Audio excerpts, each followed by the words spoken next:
स्वागत है आपका द प्रिंट में। इस साल दो महत्वपूर्ण राज्यों में चुनाव होना है। एक गुजरात का विधानसभा चुनाव जहां पर प्रधानमंत्री खुद उस राज्य से आते हैं, और दूसरा हिमाचल प्रदेश जहां पे BJP president JP Nadda ji जिस राज्य से आते हैं।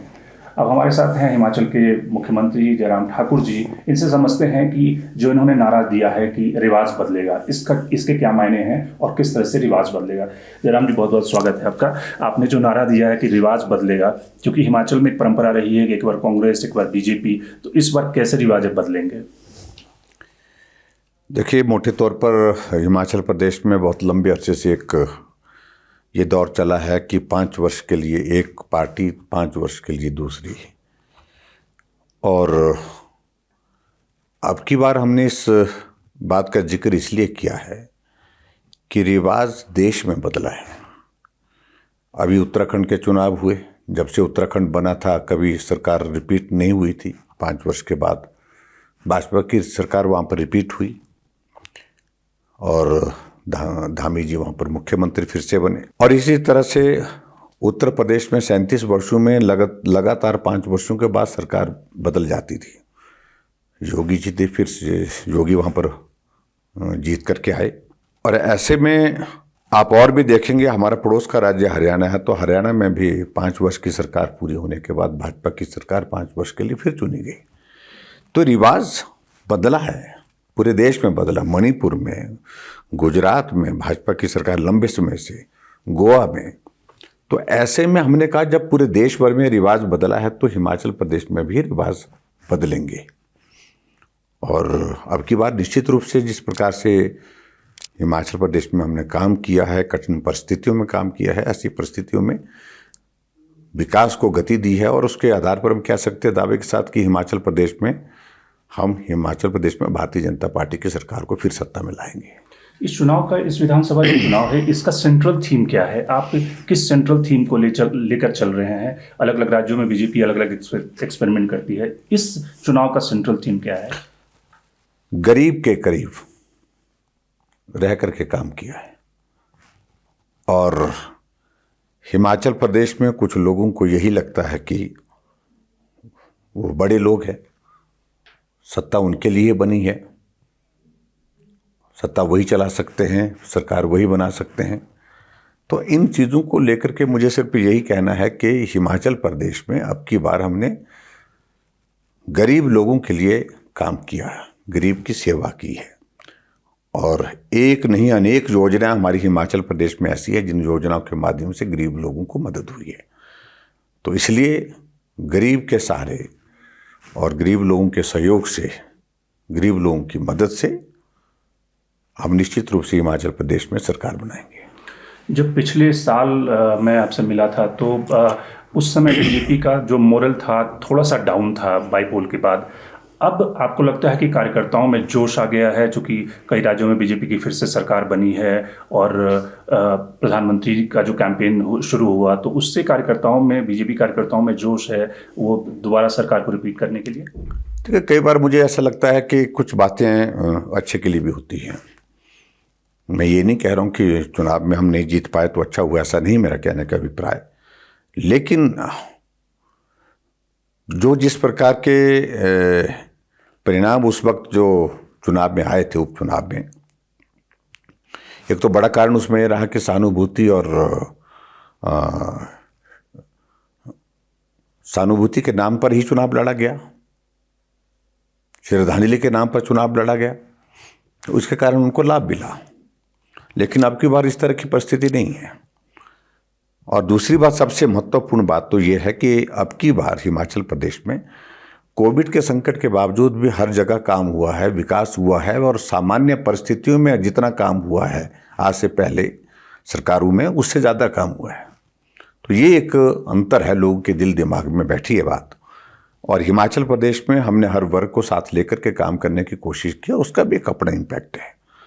और हिमाचल प्रदेश में मुझे इस बात की खुशी है कि अब जब हम चुनाव के बहुत करीब हैं, चुनाव के करीब होने के बावजूद भी जब लोगों के बीच में हम जा रहे हैं, लोगों का उत्साह देखने को मिल रहा है, लोगों का सहयोग मिल रहा है, और बड़ी संख्या में लोग आ रहे हैं। आमतौर पर जब चुनाव का दौर नज़दीक आता है तो कठिनाई होती है, मुश्किल होती है, लोग कम आते हैं तो बहुत शिथिल से होते हैं, जोश नहीं होता है। तो लेकिन अब की बार जोश भी है और जोश के साथ में लोग बड़ी संख्या में आ रहे हैं।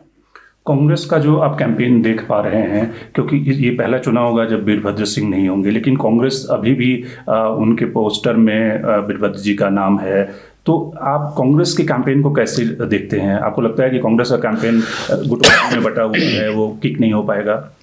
देखिए, वर्तमान में जो कांग्रेस का नेतृत्व है, प्रदेश का नेतृत्व उनके पास है ही नहीं। वो नेतृत्व है बिखरा हुआ है, सबको जोड़ करके वो प्रदेश का नेतृत्व दिखाने की कोशिश कर रहे हैं। और इसलिए जो वीरभद्र सिंह जी के नाम पर उनको लाभ हो सकता है, उसके लिए उनका प्लान है कि आखिरकार नेता तो वही थे, आज भले ही दुनिया में नहीं है लेकिन नेता तो वही थे, ऐसा वो मानते हैं। तो ये एक बहुत बड़ी, मैं कह सकता हूं कि कांग्रेस पार्टी में नेतृत्व की दृष्टि से उनकी हालत क्या है, क्या स्थिति है, सामने आती है कि आज की मौजूदा स्थिति में कांग्रेस पार्टी में ऐसी स्थिति नहीं है कि वो एक चेहरे पर चुनाव लड़ सके, एक चेहरे को आगे कर सके, एक नाम को आगे कर सके, वो स्थिति नहीं है। तो इसलिए कुल मिलाकर के इस प्रकार से जोड़ करके करने की कोशिश कर रहे हैं। तो ऐसे में उनकी पार्टी का विषय है, मुझे उसमें ज़्यादा कुछ नहीं कहना है, लेकिन मैं इतना जरूर कहना चाह रहा हूँ कि जहाँ भाजपा एक मजबूत नेतृत्व के साथ पूरे देश भर में आगे बढ़ रही है और अलग अलग प्रदेशों में मजबूत नेतृत्व के साथ भाजपा सरकारें बना करके चला रही है, तो ऐसे में हिमाचल प्रदेश में भी हम निश्चित रूप से हम सफल होंगे, कामयाब होंगे और भाजपा की सरकार बनाएंगे। जो हिमाचल में एक नई पार्टी की एंट्री हुई है आपकी, और हिमाचल की पॉलिटिक्स वैसे तो बाइपोलर रही है, लेकिन छोटी पार्टियां भी कई बार, सुखराम की पार्टी और अलग अलग छोटी पार्टियां भी सफलता पाई है, तो आपकी ट्रैजेक्टरी को, ग्रोथ को आप क्या देखते हैं? देखो, जो नई पार्टी के लिए कोई जगह नहीं है यहाँ पर। हिमाचल तीसरी पार्टी को कभी गंभीरता से लेता ही नहीं है, और ऐसे में मैं इस बात को दावे के साथ कह सकता हूँ, जो तीसरी पार्टी का प्रयास है, कोशिश कर रहे हैं, लेकिन वो आने से पहले ही बिखर गए। उनका स्टेट यूनिट भंग हो गया, उनके लोग दूसरे दलों में चले गए, उनके लोगों ने जो है वो पार्टी छोड़ना शुरू कर दी, और ऐसे में उनके पास ना नेतृत्व है, ना संगठन है, और जिन मुद्दों को लेकर के हिमाचल प्रदेश में वो प्रयत्न कर रहे थे, प्रयास कर रहे थे अपनी बात को, उस तरफ लोगों का ना तो ध्यान है, ना लोग तरजीह दे रहे हैं उनको, ना महत्व दे रहे हैं। तो इसलिए मुझे सिर्फ इतना ही कहना है कि वो प्रयास कर रहे हैं, अच्छी बात है, लेकिन उसके बावजूद हिमाचल किसी तीसरे दल को आज तक स्वीकार नहीं किए हैं, और आने वाले समय में भी इस चुनाव में भी नहीं करेगा।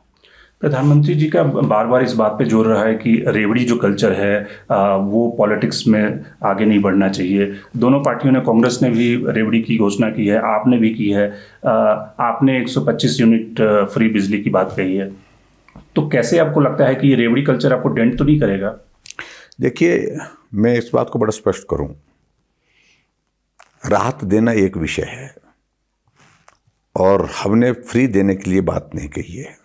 महिलाओं को अगर हमने बसों में किराए के लिए, उसमें वो एक महिला सशक्तिकरण की दृष्टि से उनको एक राहत है, सिर्फ राहत है। वो आधा किराया लिया जा रहा है, आधा नहीं लिया जा रहा है, सिर्फ इतनी बात है। और दूसरा जो है, ऊर्जा के क्षेत्र में हिमाचल 11,000 मेगावाट से ज़्यादा बिजली पैदा करता है। हम पंजाब, हरियाणा, उत्तर प्रदेश, दिल्ली, राजस्थान को, इन प्रदेशों को बिजली बेचते हैं, और ऐसे में हमने हिमाचल प्रदेश में जो गरीब वर्ग है, मध्यम वर्ग है, उनको राहत दी है, जिसको हम कह सकते हैं। और जो फ्री देने की बातें होती है, वो उन वर्गों के लिए जो दे सकते हैं उनके लिए भी फ्री देना, उसको फ्री बोलते हैं। जैसे कहते हैं कि 300 यूनिट हम फ्री देंगे, तो वो स्थिति नहीं है। इसलिए हमारा कंपैरिजन उस सारी चीज़ को लेकर के नहीं है। अगर वो दूसरे लोग कर रहे हैं, दूसरे लोगों का तो कहना यह है कि हम ये सारी गारंटी दे रहे हैं, और जब जिनकी अपनी ही गारंटी नहीं है वो गारंटी देने की बात कर रहे हैं। जैसे कांग्रेस के लोग कह रहे हैं हम महिलाओं को 1,500 रुपये हर महीने का देंगे, मैं यही पूछता हूँ कि जो बघेल साहब इस बात की घोषणा करने के लिए हिमाचल प्रदेश में आए, उनसे पूछिए कि अपने प्रदेश में देते हैं क्या वो? जो यहाँ पर 300 बिजली यूनिट का फ्री देने की बात कह रहे हैं कि अपने प्रदेश में देते हैं क्या? 2 प्रदेशों में इनकी सरकार है, क्या वहाँ पर वो सारी चीज़ें कर रहे हैं जो हिमाचल में करने के लिए बातें कर रहे हैं? और इसलिए हिमाचल प्रदेश देखिए बहुत पॉलिटिकली बहुत एक्टिव है और बहुत सतर्क है। यहाँ का मतदाता वो ऐसे लोगों के कहने पर नहीं जाता है। हाँ, जिस नेतृत्व पर उनको भरोसा और विश्वास, वो उसकी बात को सुनते हैं और सुनने के बाद मानते भी हैं। और वो नेतृत्व है नरेंद्र भाई मोदी जी। उनकी बात पर यकीन करते हैं, उनकी बात को सुनते हैं, उनकी बात पर मानते हैं, उनकी बातों पर भरोसा करते हैं। जैसे कि अमिताभ बच्चन की फिल्म का डायलॉग है ना कि मेरे पास माँ है, तो वैसे ही आपके पास तो मोदी जी हैं और आपके नाम में भी जय और राम जुड़ा हुआ है। तो आपको लगता है कि प्रधानमंत्री का जो कनेक्ट है, और खास करके तब से जब प्रधानमंत्री यहाँ पे संगठन का काम देखते थे और आप कभी चुनाव हारे नहीं हैं, तो आपको लगता है कि इस बार आपकी जो जिम्मेदारी है वो बड़ी है? बीजेपी प्रेसिडेंट भी आपके स्टेट से हैं, तो आपकी जिम्मेदारी बड़ी है और आपको परफॉर्म करना पड़ेगा। देखो, निश्चित रूप से देखिए, मुझे बड़ी जिम्मेदारी दी गई है और हमने जिम्मेदारी को निभाने का प्रयत्न किया है, पूरी तरह से ईमानदारी, पूरी शिद्दत के साथ काम किया है। और मैं ये भी कहना चाह रहा हूँ, इससे पहले एक दौर ऐसा भी आया था जब हिमाचल प्रदेश में मुझे पार्टी का अध्यक्ष बनाया गया था, और हिमाचल प्रदेश में पार्टी का अध्यक्ष बनाने के साथ साथ में उसके 10 महीने के बाद चुनाव आ गया था। लेकिन हमने काम किया, मेहनत की, और 2007 में उस वक्त हमने हिमाचल प्रदेश में विशुद्ध भारतीय जनता पार्टी की सरकार सत्ता में आई। और आज मेरे पास बतौर मुख्यमंत्री जिम्मेवारी है, उस जिम्मेवारी को मैं ठीक तरह से निभाने की कोशिश कर रहा हूँ। और मैं इस बात को मैं दावे के साथ कह सकता हूँ कि हम अपना 5 साल का कार्यकाल पूरा करने के साथ साथ में हिमाचल प्रदेश में जो आज से पहले जो एक कमी छूट गई है, उस कमी को पूरा करेंगे। जो कमी रही वो कमी थी कि भाजपा के सरकार के बाद फिर भाजपा की सरकार, वो कमी छूटी थी, उसको पूरा करेंगे। जयराम जी, एक आपके स्टेट में जो एप्पल ग्रोवर्स हैं उनकी समस्या भी है, तो चूंकि आपकी एप्पल जो इंडस्ट्री है लाइफलाइन है, आपको लगता है कि सरकार इस पे उनके बेहतरी के लिए और कदम उठा रही है कि ताकि उनके डिस्ट्रेस को कम करें? देखिए, अब उनके इश्यूज थे, खासतौर से अब की बार जो बारदाना एकदम महंगा हो गया, जिसका नाराज़गी थी, उसमें हमने मैकेनिज्म डेवलप किया, उनके साथ बैठे, चर्चा की, चर्चा करने के बाद रास्ता निकाला उसका। और हमने यही कहा कि जो जीएसटी में जो इंक्रीज़ हुई है उसको हम स्टेट की ओर से हम उसको कंपनसेट करेंगे। 6% की इंक्रीज़ बारदाने में हुई है, तो ऐसे में एक वो मदद करने की बात कही, और उसके साथ साथ में जो चीज़ें और इश्यूज़ थे उनका भी समाधान करने की कोशिश की है। लेकिन ऐसा भी नहीं है कि कांग्रेस ने हमसे ज़्यादा किया है बागवानों के लिए, वो भी स्थिति नहीं है। लेकिन ये मुद्दा बनाने की कोशिश की है, और नाराज़गी स्वाभाविक रूप से जब ऐसी कुछ बात हो जाती है तो उसके कारण थोड़ी बहुत नाराज़गी थी, लेकिन उसके बावजूद उसका समाधान करने में हम सफल हुए हैं। 2-3 चीज़ें ऐसे बताइए कि जो आपने 5 साल बहुत मेहनत से काम किया, 2-3 ऐसे इशू जिस पे आपको लगता है कि और काम करने की ज़रूरत थी, जो अगले टेन्योर में हम उस पर और ज़्यादा ध्यान देंगे।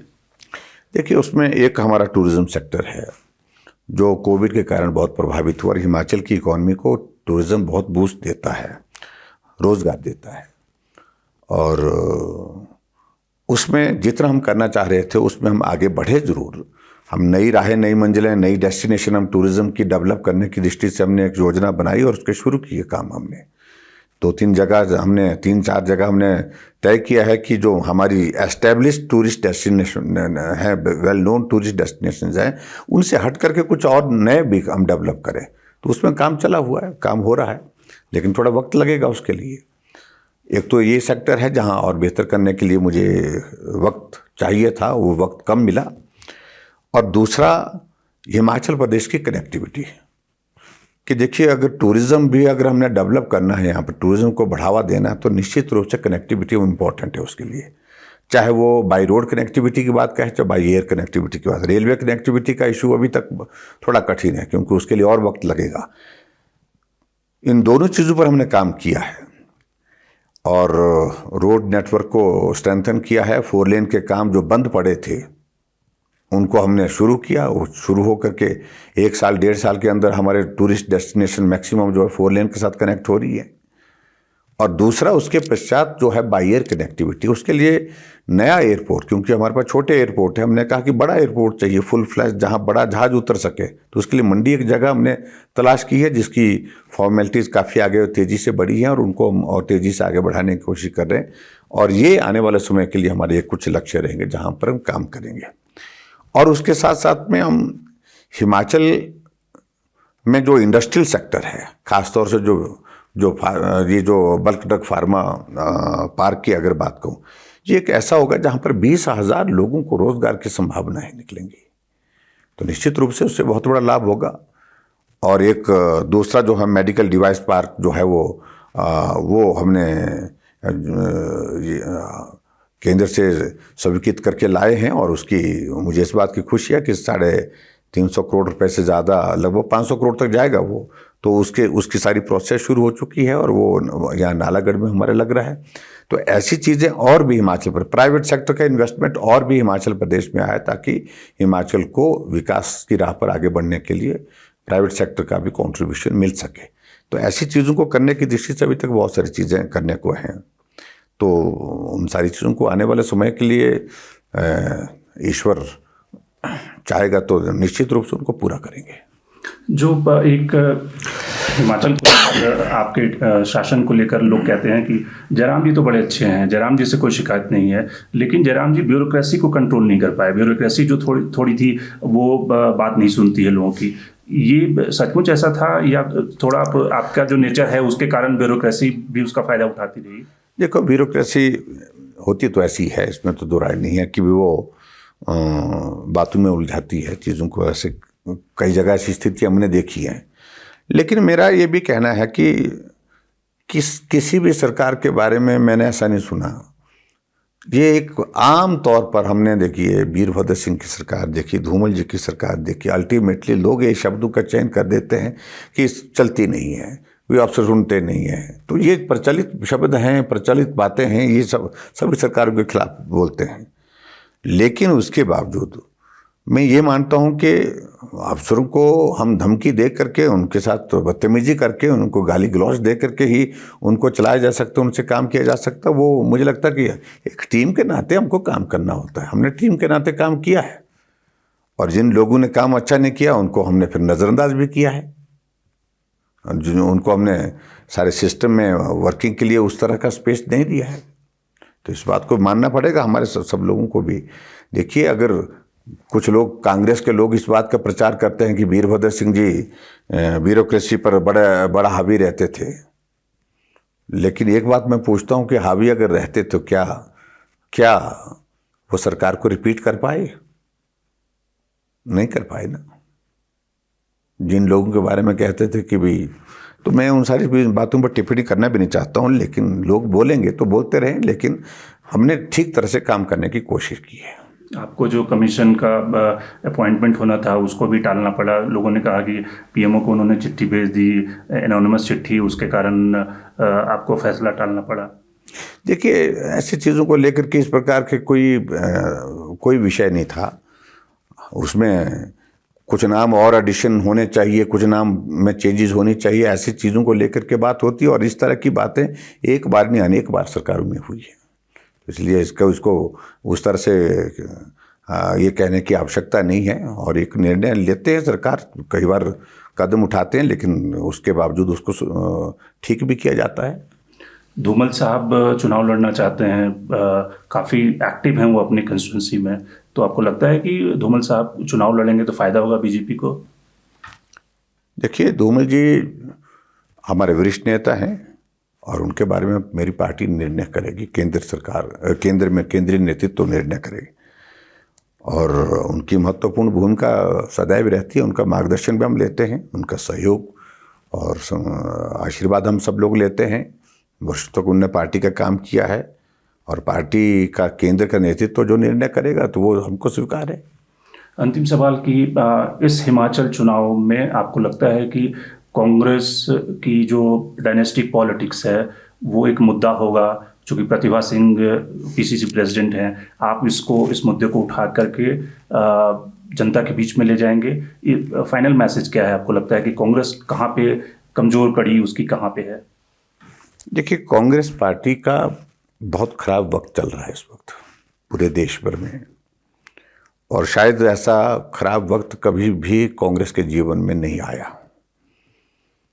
कांग्रेस के नेता भारत जोड़ो अभियान में लगे हुए हैं, चले हुए हैं, और दूसरी तरफ से कांग्रेस तोड़ो अभियान में लगे हैं कुछ लोग, और उसका आप परिणाम देख रहे हैं। गोवा में 8 विधायक छोड़ करके भारतीय जनता पार्टी में शामिल हुए।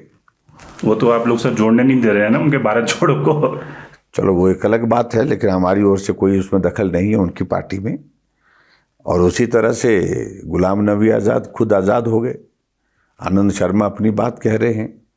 हिमाचल प्रदेश में कांग्रेस का वर्किंग प्रेसिडेंट कांग्रेस पार्टी छोड़ के भाजपा में शामिल होते हैं। हिमाचल प्रदेश में कांग्रेस का वाइस प्रेसिडेंट कांग्रेस पार्टी छोड़ करके भारतीय जनता पार्टी में शामिल होते हैं। तो इसलिए पूरे देश भर में कांग्रेस का भविष्य नहीं है, और प्रदेश में तो सवाल ही पैदा नहीं है। तो इसलिए बड़े खराब दौर में से गुजर रहे हैं वो। और ऐसी परिस्थिति में मैं सिर्फ इतना ही कहना चाह रहा हूँ कि जिस प्रकार से उनने देश के सामने अपने आप को प्रस्तुत किया, देश ने अब अच्छी तरह से समझ लिया ये पार्टी इस देश के काम के लिए काम की पार्टी नहीं रही है, और ये समाज के हित के लिए पार्टी नहीं है, और इसलिए उनको सिरे से खारिज किया है। बहुत बहुत शुक्रिया हमसे बात करने के लिए। जयराम जी का कहना है कि जो आप है उस तरह की पार्टी का हिमाचल में कोई वजूद नहीं बचेगा, क्योंकि यहाँ पे 2 पार्टियों का एक जो सिस्टम है, परंपरा है, वो लगातार चलती रही है, और आने वाले समय में टूरिज्म इंडस्ट्री ऐसे जो सेक्टर हैं उस पर वो और काम करेंगे। एक देश के कई सारे मुख्यमंत्रियों में सबसे हम्बल चीफ मिनिस्टर के रूप में जयराम जी जब भी आप आएँ बड़ी साफगोई के साथ, बड़ी विनम्रता के साथ मिलते हैं, तो इसलिए इनकी तारीफ की जानी चाहिए।